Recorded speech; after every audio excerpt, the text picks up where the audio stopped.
Yeah, there you are. Well, I want to thank Mr. Gomez and Mayor Goff, members of the very club staff here, greenskeeper, the pros, for inviting me out here. I say you've got a beautiful golf course. I'm sorry I played it so badly, but I'm wearing this costume so you can see how each joint has to move, get into position, to give you the maximum amount of distance and least amount of effort. We're working with 6 pairs of joints, 2 ankles, 2 knees, 2 hips, 2 shoulders, 2 elbows, and 2 wrists. They have to work according to their design. Well, what controls the altitude of your eye level is the knees. You have 3 planes of motion that control the club plane and arm. The first plane is like a line bisecting the flight line. I'm going to extend one knee, flex the other. My weight goes from a solid balance over the arches, basically to the right heel, and a little bit to the ball of this left. So we have a perpendicular plane with knees. The knees can only flex and extend, bend and straighten out. And you can roll the ankle inward or roll it outward. Now this is called inversion, this is called eversion. This is called extension, this is called flexion. This is called flexion, this is extension. Now the other plane is a lateral flexion of the spine, which causes a tilt of the hips. You don't spin on an invisible axis by rotating your hips, by extending one knee, flexing one, letting the spine do a lateral flexion from the bottom, maintaining a central center for the golf swing circle, which is the base of the neck and top of the rib cage. You can make the third motion. Third motion is a plane from the ball up to the base of the neck, and the shoulders are working this plane. And most everyone comes back that way. A plane is like the shoulders and hips are like that connected to a spine representing a train wheel. There's no bearings between them. For you to stand here and just turn the shoulders, you're going to bend the axle. But if you let the hips and shoulders turn, you can shift your weight and get a tremendous separation without losing your central position of your swing circle center, which is right here. Now, there's people that advocate this. And if you advocate that, you've got a banana figure 8 like that hitting the ball, trying to establish a plane. The more accurate you can contain this plane, the more accurately you're going to hit the ball. Using these 3 planes, like flexion and extension, these like you're marking time. It's like a woman walks. Man walks on 2 planes. He walks this way. A woman walks that way. She's on balance. She's on balance. She'll live 7 years longer just for that little thing right there. 7 years right there. That's where you walk. When you reach the top of the backswing, this torso has got to be hung on this bone right here. You have a little hole in this pelvis called the acetabulum. You have this bone right here, fits right into it. When you get here, you got to be anchored right here. Now my hip, when I make the initial move, goes a little bit past my ankle. But now I'm going to do an anterior, which is a forward rotation with the left side, so that I can get my left side between the ball and the spine. I'm standing now with my chest between the spine and the ball. I'm doing this. So what's happening? I'm not going to take the right hip. 99% of playing golf does this, and you come here like this, and they wind up on their right foot. If you were a pitcher, you stand on your right leg, and you turn your left side, you step to the left leg, turn your right side. This is what you do in golf. It's like you got a hole there, you pull a pole up in it, put 2 hinges on it, put a door in it. Put it like this, and slam the door. Got some power in that. You hit some person like this, you're not getting any power because your back step is neutralizing your forward swing of your arm.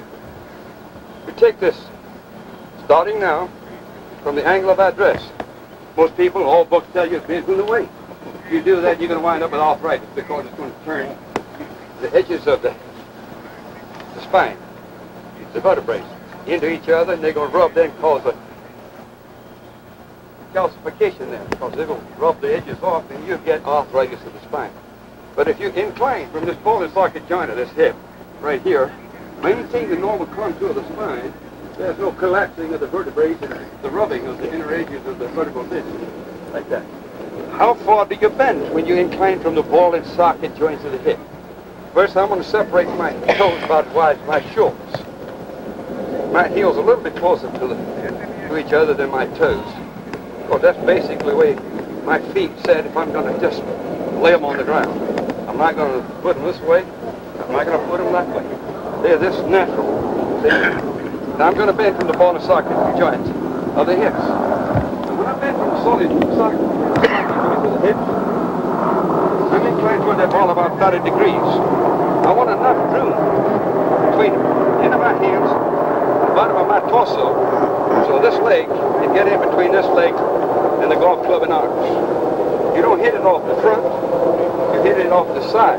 When you hit the ball, your chest is facing the ball. Your right shoulder is lower than your left shoulder.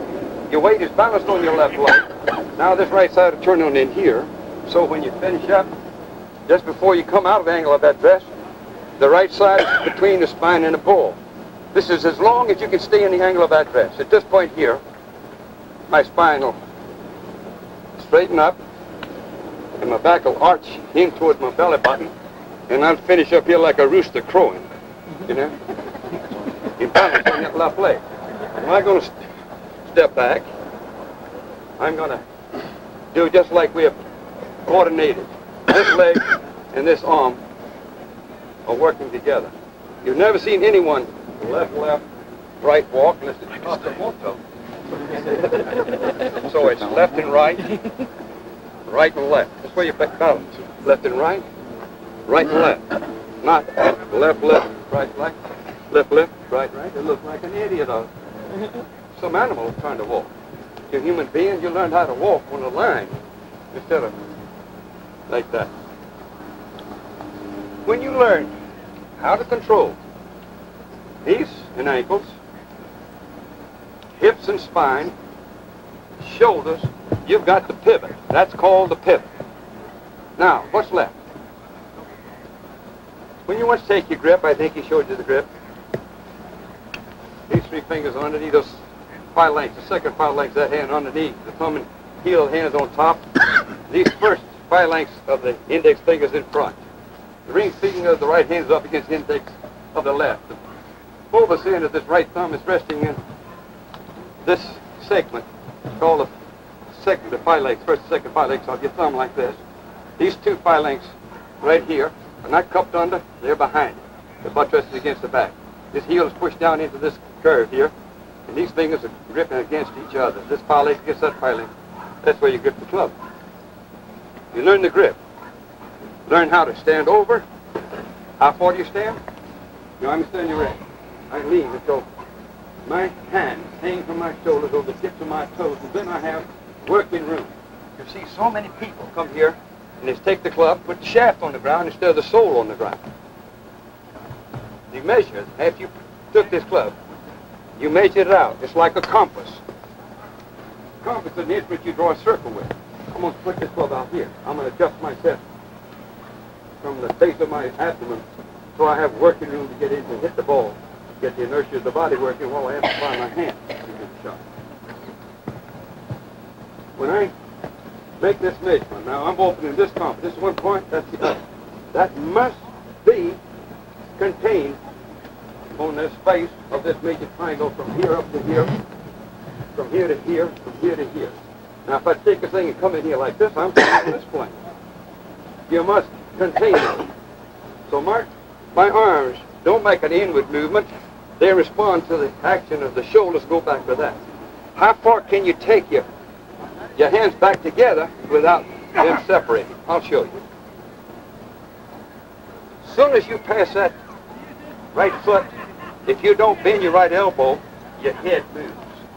And this idea of trying to keep it low, there's no lines in a golf. They're all planes, arcs, circles. The only line you're going to get out of it is the tangent off the swing circle perpendicular to this position of that blade. That's the line, the direction. We're doing now. I'm going to take my grip. Here's a good one for a lady. Just take your arm and put it across the top of your navel. Don't put your hand above your rib cage there. Stick it like that, horizontal and parallel to the ground, like that. Horizontal to the ground, parallel to the ground. Parallel, and this is horizontal, okay? Now, bend from the hips. They say, a person come down here and they bend like this, then they'll sit down. Now, you change the angle of address as soon as you do this. So all you're doing is losing this much altitude in your power force, power change. You want to keep your eye. I try to never let my spine get any lower than this address position, and it's the same height right now as it be here. I'm not going to bend one knee. I mean two knees. I'm going to bend one knee. Now here's how you put the right hand on the club. After you make the measurement of the base of this triangle here, distance from the ball to the left shoulder, distance from the top of the club to this pubis bone right here, you got your basic measurements is your geometrical measurement to hit this ball. Now you have to draw a line from your target to the ball, continue back a few yards. That's called the flight line. The line that's splitting your feet is called the center line. The line from heel to the flight line is called the rear line. The line from the heel to the flight line out here is called the front line. When you hit the ball, all your weight's got to be on the front line. When I make contact with the ball, my left hip is about 6 inches past my left ankle, because I want to stay the balance here so I can pirouette into the pool. Now, if it's laying this way, you ever see a door put on a slanted pole? It never would close or open. It'll only close when it's that way. Pirouette, the ballerina does that. I can't do it with this thing like that, but they do. They come over, they do an elevation, and then they do a torque. You see, I can't do it with these spikes, you see. So I'm coming here like this, and I'm torquing the right side in here. If I'm going to hit somebody, I'm not going to hit them this way. I'm going to let the knee, hip, shoulder go. Like that. That's it. And knock anybody in the world out if I hit them like that. I don't care who they are, the heaviest man in the world. I hit them like this. I can break a bone with this. Break the jaw just with this. You see that, Mondo? Mike, the lightweight champions here. Careful. I'll tell you one thing, I had 15 heavyweight fights, and I knocked everybody out.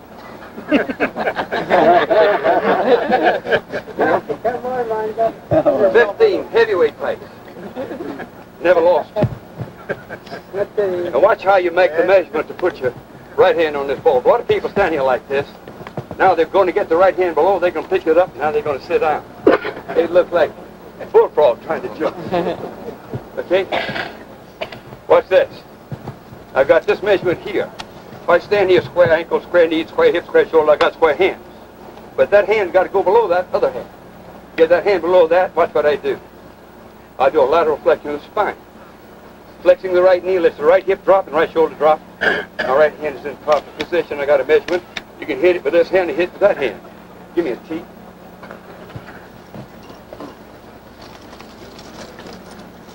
I gave my last T. This uniform I have is, next year it'll be 28 years old. I had this on KHJ. Watch this. One, here.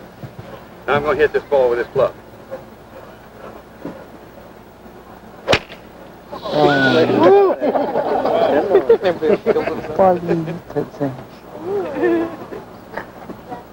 Now, let me show you something about what the hands do. I'll hit it with the left hand in a moment. This right hand, to take the club away from the ball, does two initiating movements. I do a slight pronation and call a hop extension of this hand and a flexion of this, and it puts the club face on the proper plane. Watch this. If I'm going to throw a ball, I'm going to do that to throw a ball. I'm not going to do this. Everybody that starts golf does this.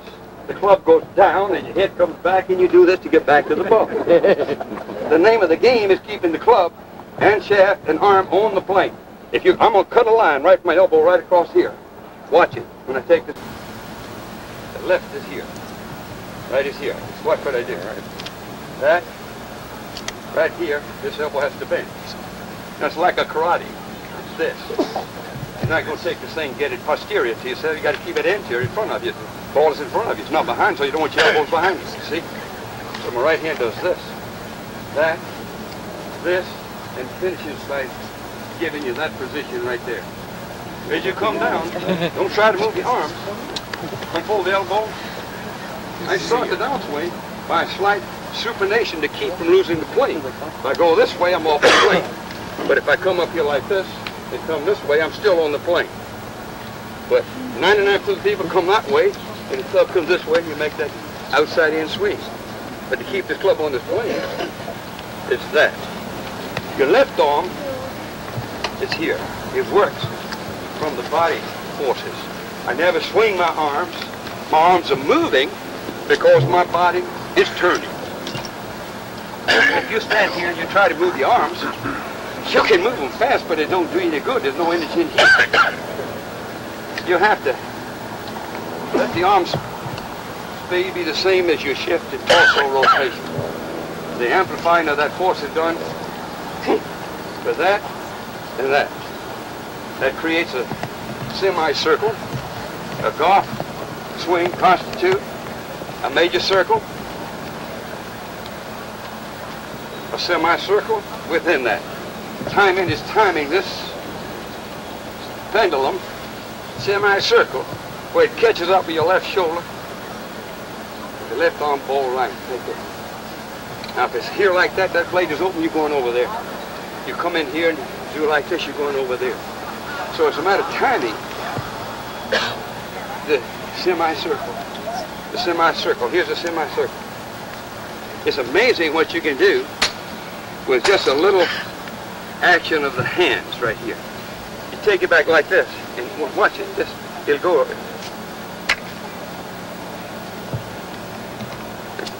40 yards right there.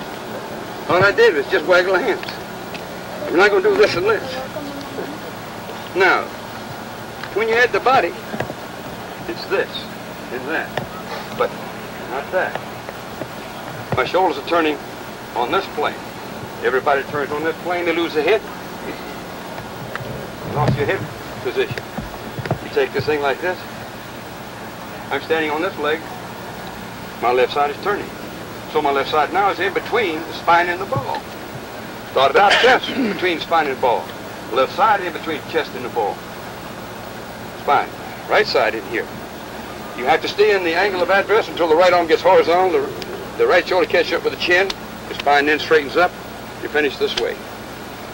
Now, action in the left arm. I hope I don't split these things. Now, as I said, if I stood here like this and turned my body 9 degrees, what happened to the arms? Nothing. The arms that stay in relation to the way I had them here. Right in the center of my body. It's still in the center of my body. Still in the center of the body. Turn this way. I flex my right elbow, bend my hands 90 degrees. This glove has 180 degrees to go, while this has a 90. So this glove must go twice as fast as this arm, and everybody trying to pull it. You pull it through their left arm, you couldn't hit a bull in the back end with a bass fiddle. Now, I'm going to swing this club, but my body's going to swing my arm. Watch this. One, my body. I'm doing like a differential in the car. I'm turning this radius and all around that point here of the elbow. Now, the elbow has two functions. It can flex and extend, pronate, supinate. The hand can extend, flex, extend, hop extend, all the deviation, radial flexion. That's all the hand can do. This is done by forearm motion. This controls the blade when you're coming back to that ball. I'm going to stand here like this. I set my ankle between my left ankle and there. I come here like this. Instead of trying to pull it with the left arm and leave the body here, I want this poke on this hub when I hit the ball. And I want this semicircle to swing. I had this arm crushed in an airplane crash in 1943 in Africa. And I lost locomotion of that arm for 7 years. So I won't hit it as far left-handed as I do right. Okay? I go forward, Chris. But let me show you something. My left arm didn't swing. It started off here and it finished here. I moved this semicircle with the supination of the forearms. That's this right here. And all the deviation. Then this is pronating. Then it goes into a flexion of the wrist and it comes back to you after this elbow bends. So it's doing this, coming back. Take this back right here. This is this. It's turning like this. Now my hand is on the proper plane. What's going to be on here? Now this is a 1-iron. I'm using those 3 planes. Zip, zap, flip, flop, zing, zang. Okay? 3 planes. It's going to control this plane right here. I'm blending those 3 planes into one. If you've ever heard a greater lesson than this, will you raise your hands?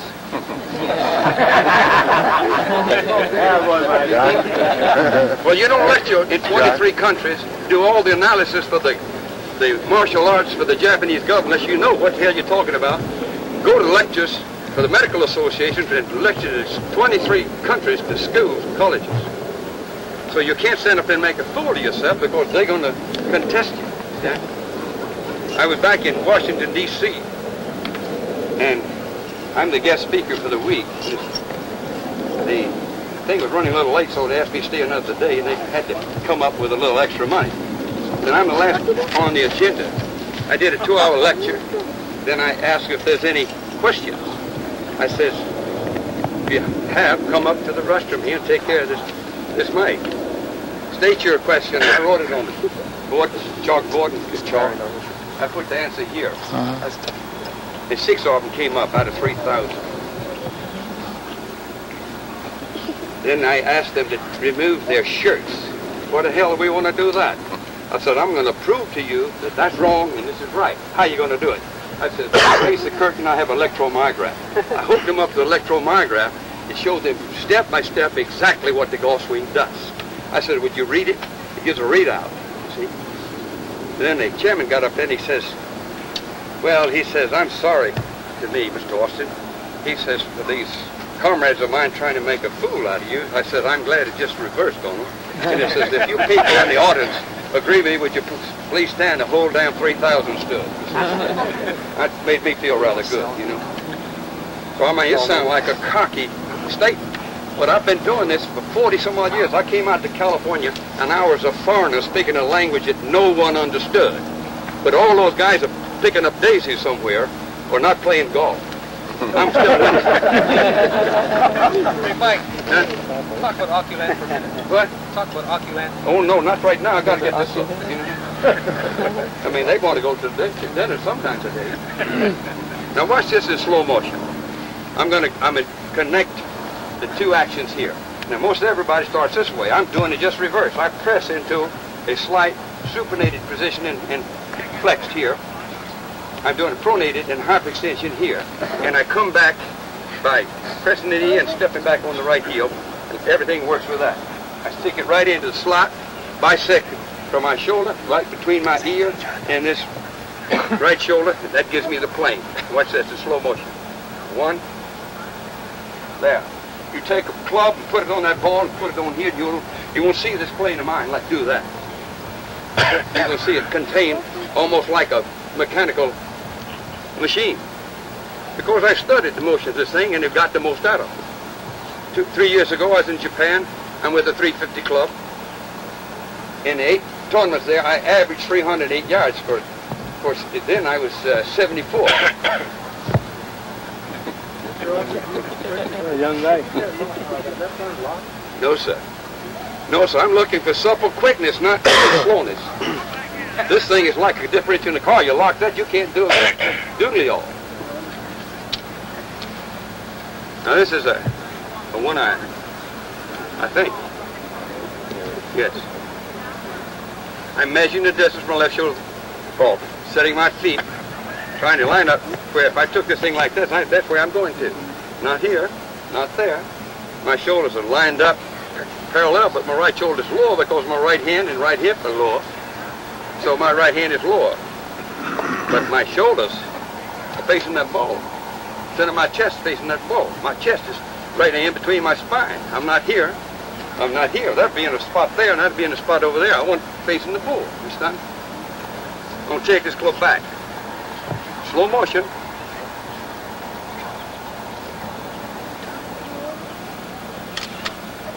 Now, that blade looked like it's kind of close here, but what would happen when I bend my right elbow? Now that club is coming onto the plane. Now this is the plane. Right there. Stays on that plane. As I come down, my spine is going to do a lateral flexion. This hip is going to drop down, this hip is going to drop up. Now I've got balance on that left leg, so I can pirouette into that floor.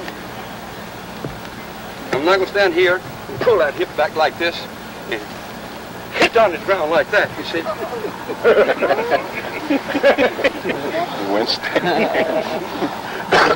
Slow motion now, watch this.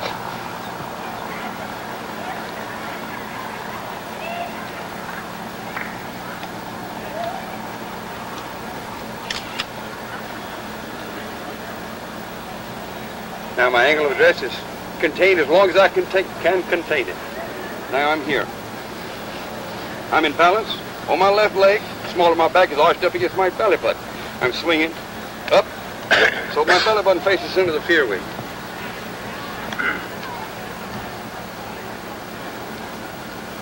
Everybody say, delay the uncock of the hand. You delay the uncock of the hands, it's like you're taking a car 60 miles an hour. Go to the stoplight and put on your brakes. You go 333 feet before it stops. You cannot come to here and hit it. It'll knock you right back. You see this? Oh, this is only reacting. My hands are reacting from a stimulus here.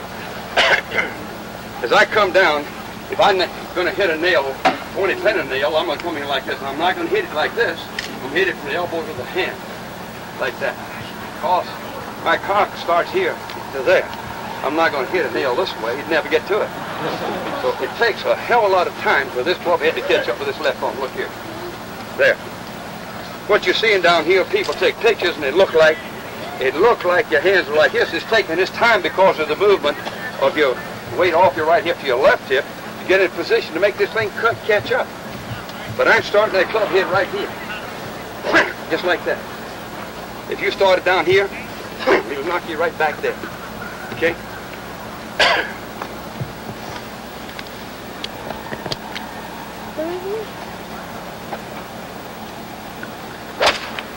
We went to Africa. I'm standing on balance on my left leg.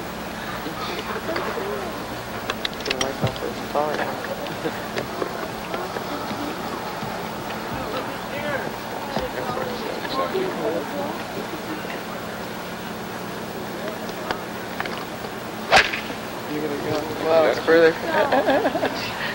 These guys better watch out over there. Si, senor. Let me show you something about this impact position. It's here. Now, if this progresses here, this retrogresses, so they both come to a mean line right here. When I finish, I'm here. You hit the ball, I'm here. Now watch what happens now. My left hip is past the ball, past my left foot, and as my right hip turns in here, the left hip comes back to the what you call the front line. You got balance, control, and you got distance.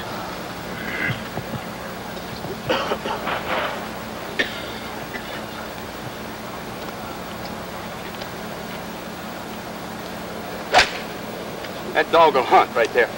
That's it? Is that always true that the club does the work and it doesn't matter how much power you bring? Does the car drive you? Does the body just leave the engine dead? The energy in here, the electricity in here, and the acetylcholine in the muscles do it. And you got to have enough sleep so that the battery charges. That's the electricity that you use up during the day. Yeah, acetylcholine, as you breathe and as you eat, restores itself.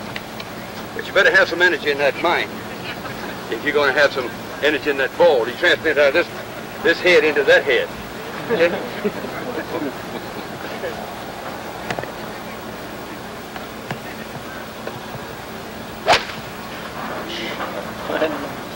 Jiminy. Should be on the freeway.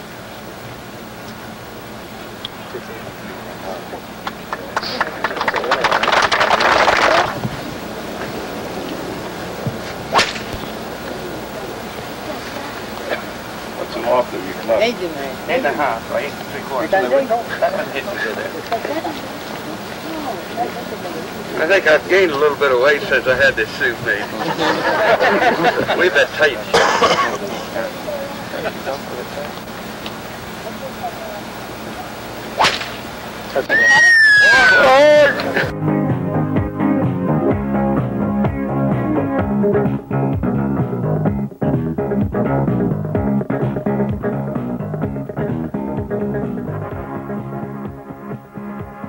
This is Mike Austin's Flammer. These are the reasons you should own it. Develops a correct gore swing, assures the correct position of hands, wrist, forearm, shoulders, torso, and the plane through which they move. Eliminates over-cocking, over-pronation, over-supination, over-flexion or extension. Develops precision hitting and coordination. Eliminates the cut across, eliminates the smothered hooks, eliminates the shoulder wobble, eliminates the left arm collapse, trains the reflexes to control the club head and release the power through the impact area. Keeps the club face in perfect position throughout the swing, which means square to the points on the swing circle through which it moves. To order the Mike Austin Flammer, send $79.50 to Ross Hunt Productions, 12438, Moore Park Avenue, Box 123, Studio City, California, 91604.